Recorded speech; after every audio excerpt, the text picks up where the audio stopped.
कि आखिर परमात्मा ने इस संसार में हमें क्यों भेजा। ये जो मानव तन हमें प्रदान किया, आखिर इसका उद्देश्य क्या है?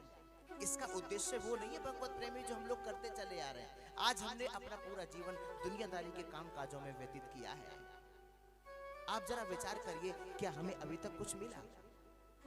हम अपने कल्याण के बारे में विचार करें, क्योंकि हमेशा ध्यान रखना, बड़ा कटुक सत्य है, हम और आप अकेले ही आए हैं और हम और आपको अकेले ही चले जाना है। ये जो आप कथा में आगे विस्तार से श्रवण करेंगे कि राजा परीक्षित को 7 दिन में मरने का श्राप था।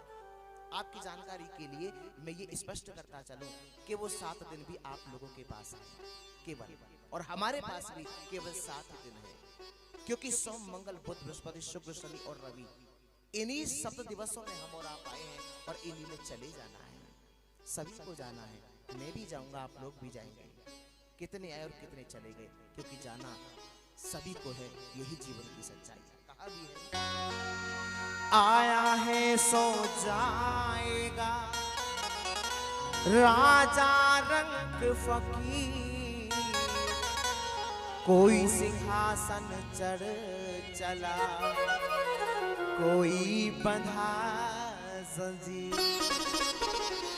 आया है सो जाएगा राजा रंग फकीर, और कोई सिंहासन चढ़ चला, कोई बंधा जंजीर। जाना तो सभी को, सभी जाते हैं, लेकिन भगवत प्रेमियों, आपने जाने वालों को कई रूपों में देखा होगा। एक व्यक्ति तो आपने ऐसा भी देखा है कि आपने सुना होगा कि अरे प्रातःकाल तो मुझसे मिल के ही गया था, 6:30 बजे की बात है, उसे पता न क्या हुआ और वो अचानक खत्म हो गया, उसने शरीर का त्याग कर दिया। और आपने कुछ लोगों को ऐसे भी सुना होगा कि जो 1 महीना हो गया चारपाई पर पड़ा है, मुख से कोई शब्द नहीं निकल पा रहा है, बस श्वास चल रही है, और 1 महीने से अन्न का कण, जल की बूंद भी नहीं गई है। आप जरा विचार करिए कि उस व्यक्ति को 1 महीने से कितना कष्ट हो रहा है, कितनी पीड़ा हो रही है।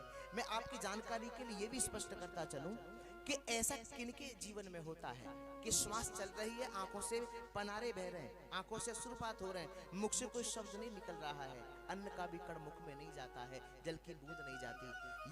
ये किसके जीवन में होता है? जिन्होंने जीवन में कभी सत्कर्म नहीं किया, जिसने जीवन में छल कपट किया और छल कपट करके सांसारिक दौलत को संचय किया।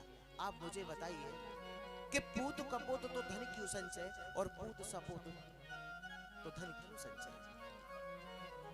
इसलिए भगवत प्रेमियों, हमको अपना जीवन, ये नहीं है कि मेरे कहने का अर्थ ये नहीं है, आप ये मत समझ लीजिएगा कि दुनियादारी के काम काज ना करें, धन ना कमाए, खूब कमाइए, दुनियादारी के सारे काम काज करते हुए आप परमात्मा की भक्ति अवश्य करिए, क्योंकि इस जीवन का कोई भरोसा नहीं है। बड़े समझने की बात है, ये हमारी अज्ञानता है कि हम वर्षों की योजनाएं बनाते हैं, कल को ये करेंगे, परसों ये करेंगे, 6 महीना बाद वहां जाएंगे, 1 साल बाद ये करेंगे। योजनाएं तो हम जीवन भर की बनाते। हमेशा ध्यान रखना, ये जो जीवन है ये एक रेलगाड़ी की तरह है, और किसका प्लेटफॉर्म कब आ जाए कोई नहीं जानता, किसी को मालूम नहीं है। ऐसा नहीं है कि हमारा प्लेटफॉर्म सबसे लास्ट में आएगा, नहीं, कोई पता नहीं। ये जीवन एक रेलगाड़ी है, ट्रेन के समान है, और कब किसका प्लेटफॉर्म आ जाए उतरना पड़ेगा, जबरदस्ती उतरना पड़ेगा। इसलिए भगवत प्रेमियों, हम हंसते खेलते अपनी देह का त्याग कर दें और शरीर को छोड़ते वक्त हमें कोई कष्ट ना हो, कोई पीड़ा ना हो। इसी के लिए श्रवण करिए श्रीमद् भागवत कथा, इसी के लिए सत्संग का आश्रय लीजिए। संतों ने बार बार कहा है कि 100 काम छोड़ के सत्संग में जाओ और 1000 काम छोड़ के भजन करो।